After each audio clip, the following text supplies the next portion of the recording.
Divorce. It's a word that carries a lot of weight, and trust me, I know how heavy it can feel. Whether you're going through it, thinking about it, or supporting someone who is, I want you to know, this moment doesn't define you. Sometimes life just doesn't go as planned. You might feel lost, hurt, or even guilty. Those feelings, they're completely normal. It's okay to grieve the future you imagined, but it's just as important to remember you're not alone in this. I've learned that divorce isn't about failure. It's about choosing your own well-being when something isn't working.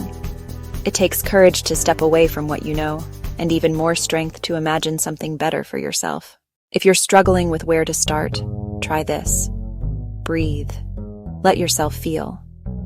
Trust that healing isn't linear. Some days will be harder than others.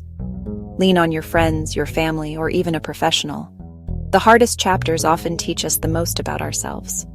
One day you'll look back and realize how far you've come. Until then, be gentle with yourself. You're not broken. You're growing. Remember, no matter how tough it feels today, brighter days are ahead, and you have the strength to reach them.